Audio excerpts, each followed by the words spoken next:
సత్య ఆగు.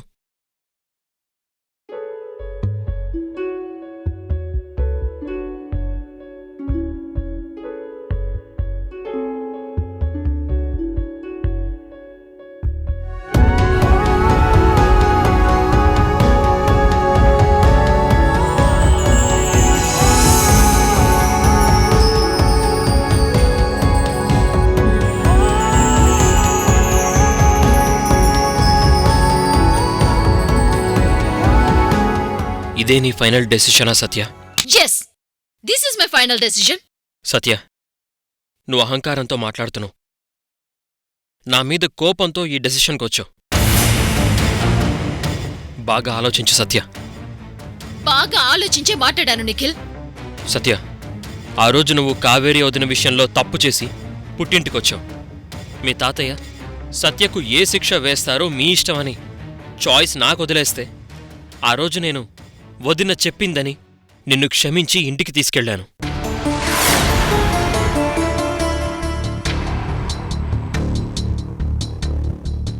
నేనే కాదు, ఫ్యామిలీ మొత్తం నిన్ను క్షమించారు.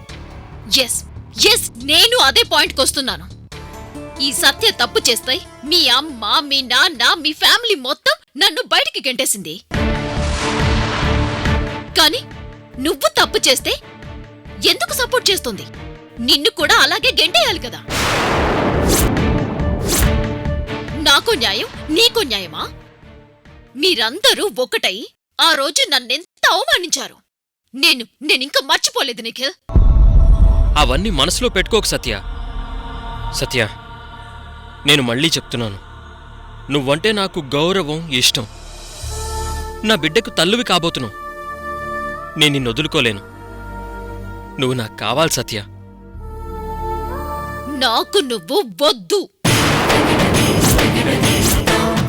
నేను నిన్ను వదులుకోవడానికి కూడా సిద్ధంగా ఉన్నా. ఓకేనా?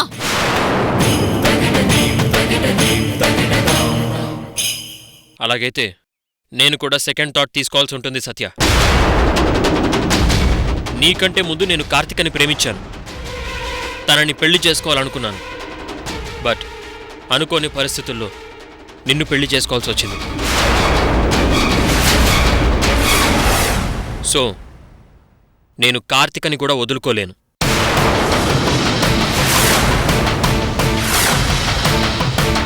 ఒకవేళ నువ్వు నన్ను వదులుకుంటానన్నా నాకు ఓకే. లేదు, మనసు మార్చుకొని నాతో వస్తానన్నా నాకు ఓకే. కానీ నువ్వు ఇంటికొచ్చి నా భార్యగా ఉన్నా నేను కార్తికని వదులుకోలేను సత్య. కార్తికని పెళ్లి చేసుకుంటాను. కార్తికని పెళ్లి చేసుకుంటాను. కార్తికని పెళ్లి చేసుకుంటాను. చూడు, నీలాంటి గొప్ప అందగత్తె భార్యగా ఉన్నా నేను కార్తిక విషయంలో నిజాయితీగా ఉన్నాను. అది నా క్యారెక్టర్. నీ విషయంలో కూడా సిన్సియర్గా ఉంటాను. సో ఇప్పుడు అమ్మా నాన్నకి ఏం చెప్పాలో నువ్వే చెప్పు సత్య. You cheater! I hate you! I hate you! I hate you!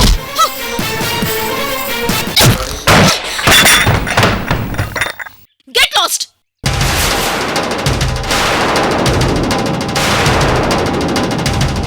Get lost from here! Get lost from here! Get lost from here! Get lost from here! Get lost from here!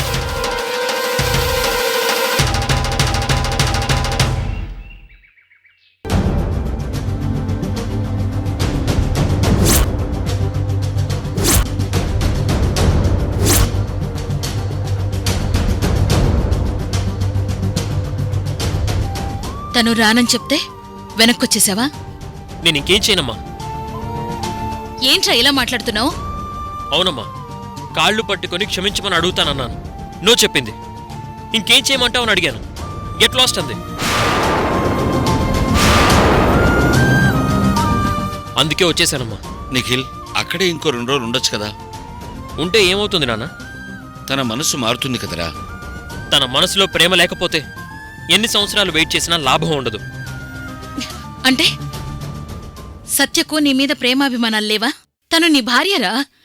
కడుపుతో ఉన్న ఆడది ప్రతి క్షణం భర్త దగ్గర ఉండాలని కోరుకుంటుంది. అమ్మా, తనకి మళ్ళీ ఇంటికొచ్చే ఉద్దేశం లేదు.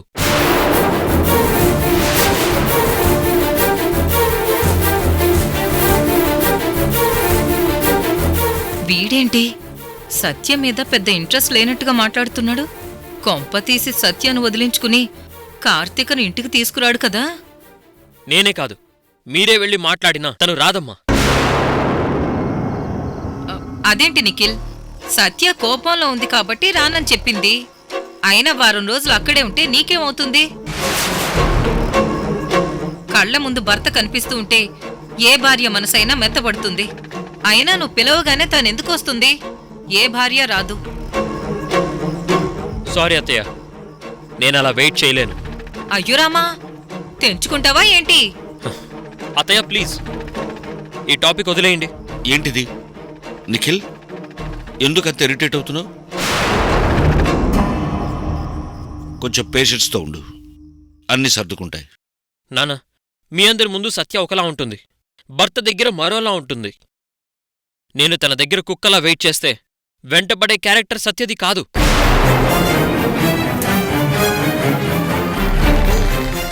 అన్నీ అందరికీ వర్కౌట్ అవ్వవు, కొన్ని వర్కౌట్ అవుతాయి అంతే.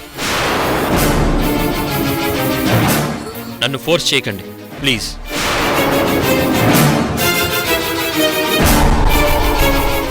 నిఖిల్ ఆగ్రా.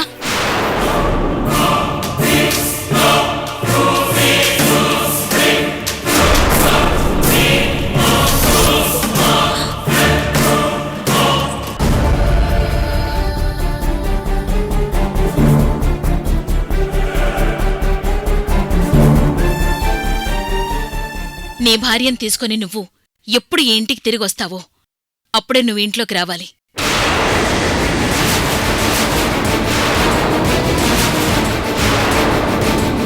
ఏంటమ్మా నువ్వు చెప్పేది?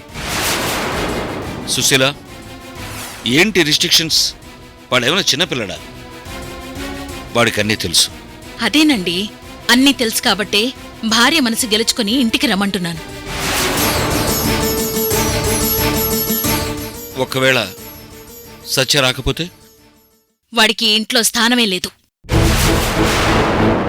ప్లీజ్ సుశీల, ఇంకా ఏమిటిది నాన్ సెన్స్? ఏవండి, మీరీ విషయంలో దయచేసి మాట్లాడకండి. డాడీ, ముందా అమ్మాయి ఏం చెప్పాలనుకుంటుందో చెప్పనివ్వండి. సత్యతో ఈ ఇంటికొచ్చే వరకు నువ్వు ఈ ఇంట్లోకి రావడానికి వీల్లేదు. బయటికి పో, బయటికి పో, బయటికి పో, బయటికి పో, బయటికి పో.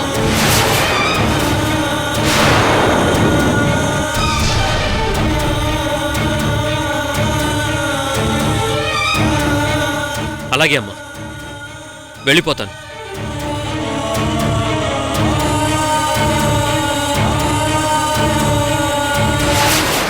వెళ్ళిపోతానమ్మా, కానీ కోడలి కోసం కన్న కొడుకునే కాదనుకున్న తల్లిగా నువ్వు చరిత్రలో నిలిచిపోతావు. ద గ్రేట్ మదర్ అని కీర్తించబడతావు. ఏవండి, చూసారా వాడెలా మాట్లాడుతున్నాడో? రే నిఖిల్, ఏంట్రా నువ్వు కూడా మీ అమ్మ మీద కోపడుతున్నావా? కొడుకు వద్దు కోడలు ముద్దు అని చెప్తుంది కదా డాడీ. ఆవిడ మాటలు అర్థం కాలేదా? రే, నన్ను ఆవిడ అంటున్నావా? అవును, కన్న కొడుకుని సొంతింట్లోనే పరాయివాణ్ణి చేస్తున్నావు కదమ్మా. ఒరే, నువ్వు సత్య సంతోషంగా కలిసి ఉండాలని నేనిలా కఠినంగా మాట్లాడాను, అంతేగాని నీ మీద కోపంతో కాదు. నాకంతా అర్థమైందమ్మా, తప్పు చేశాను కదా, అందుకే ఇలా ఇంట్లోంచే తరిమేస్తున్నావు, శిక్షిస్తున్నావు.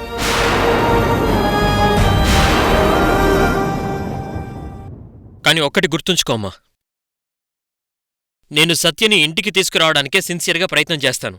కానీ తను రాకపోతే అప్పుడు కూడా నన్ను ఇంట్లోకి రానివ్వా? ఆలోచించమ్మా.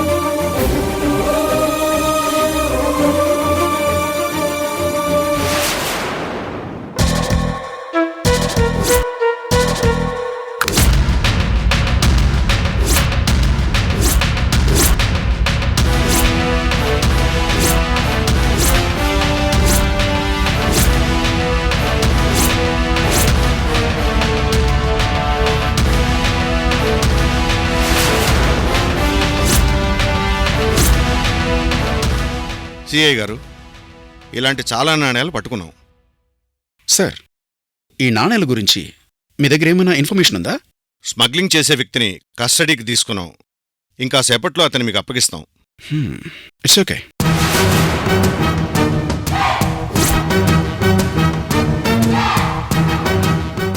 Same to same. అవును, ఆ స్మగ్లర్ ఏమైనా ఇన్ఫర్మేషన్ ఇచ్చాడా? ఆ నాణ్యాలు ఎవరివి, ఎక్కడి నుంచి తెచ్చారు అని? వాడు అసలు ఏమీ చెప్పడం లేదు సార్. దుబాయ్ వెళ్తుండగా పట్టుకున్నాం. ఆ, ఇంతకుముందు ఇలాంటి నాణ్యాలు స్మగ్లింగ్ అయినట్టు ఏదైనా ఇన్ఫర్మేషన్ ఉందా? నో సిఐ గారు.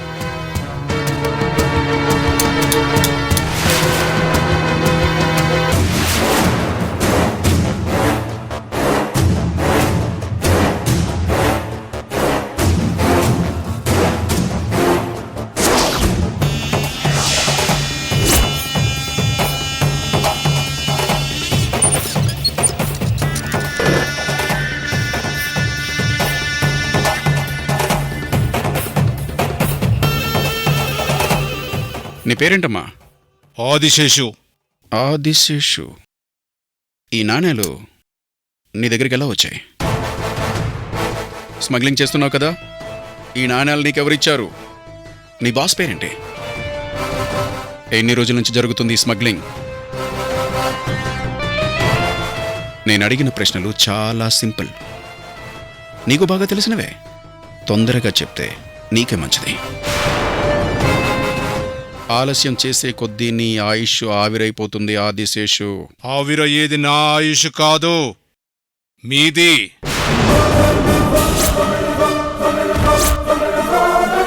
చావంచుల వరకు వెళ్ళి బ్రతికిపోయావు కదా, ఇంకా అర్థం కాలేదా మీకు? ఎవడ్రా నువ్వు? తెలుసుకోవాలని ప్రయత్నం చేసే కొద్దీ నీ చావుకు నువ్వే దగ్గరవుతున్నట్టు మిస్టర్ ధనుష్. రే,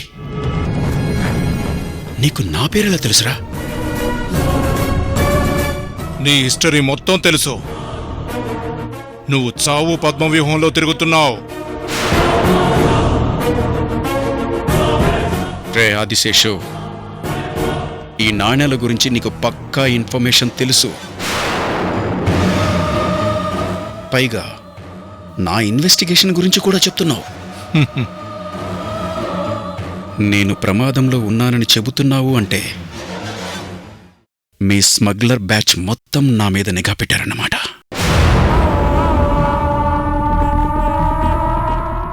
మొన్న నా మీద కారు యాక్సిడెంట్ చేసింది మీ పనేనా ఏంటి? చెప్పరా?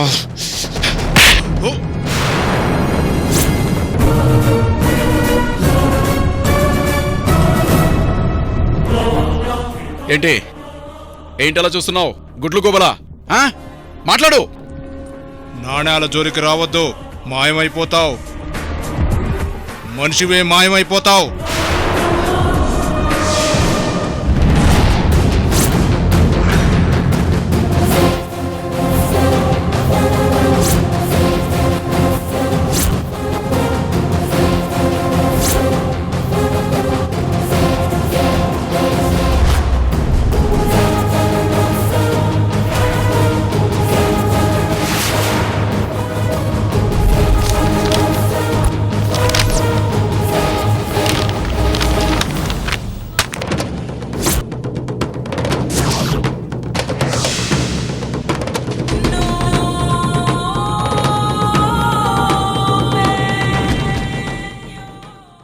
అమ్మవారి ప్రసాదం.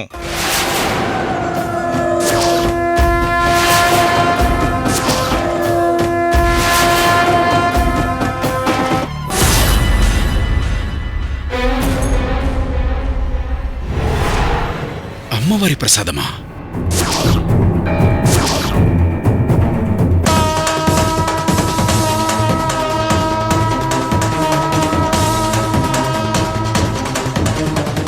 ఏమిటిది వెంకటేష్? వీడి కూడా నీలాగే ప్రసాదం ఇస్తున్నాడు. అదే నాకు అర్థం కావట్లేదు సార్. ముందు వీడి సంగతి ఏంటో చూడు. అలాగే సార్. పదరా పదరా.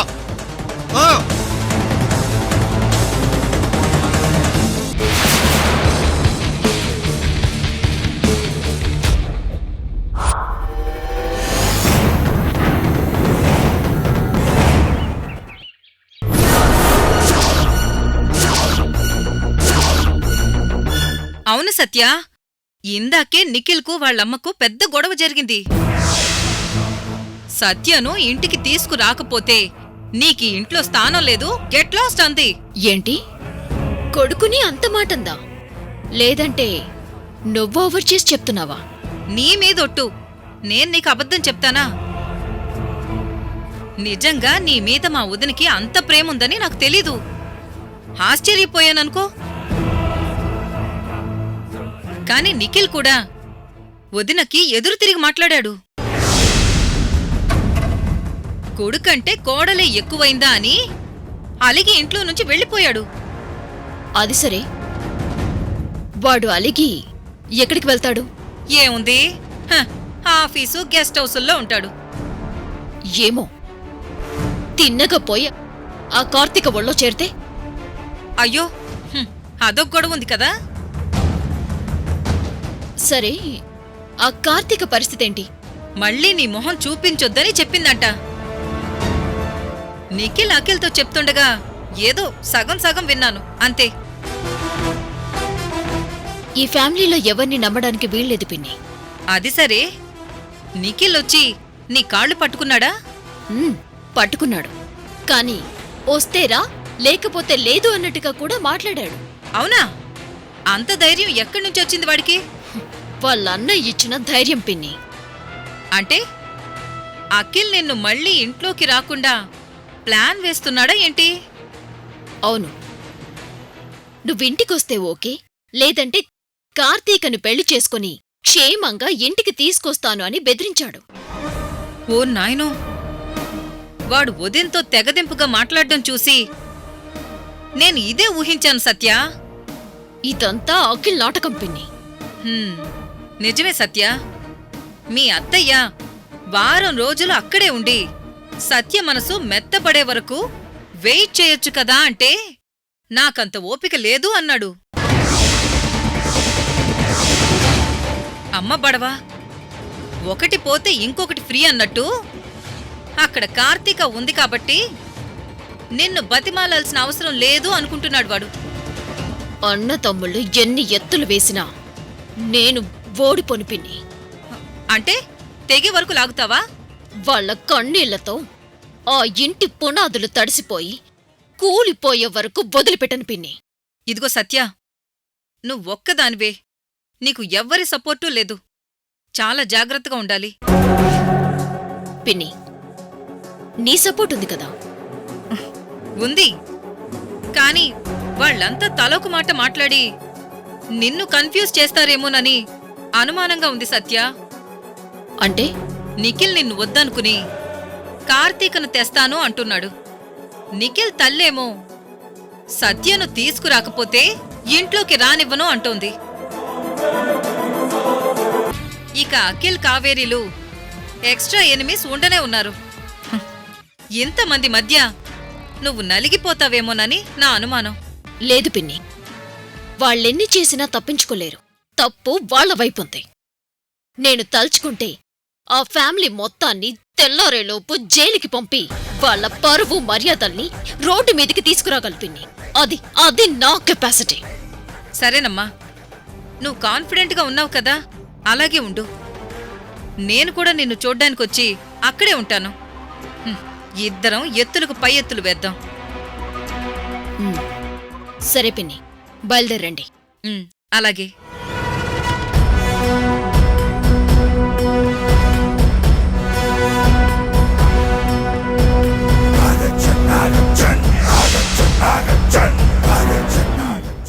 ఏంటో అంతా మనం అనుకున్నట్టుగా జరుగుతుంది అనుకుంటాం. ఏ వైపు నుండి దేవుడు ఏ ట్విస్ట్ ఇస్తాడో ఏంటో తెలీదు.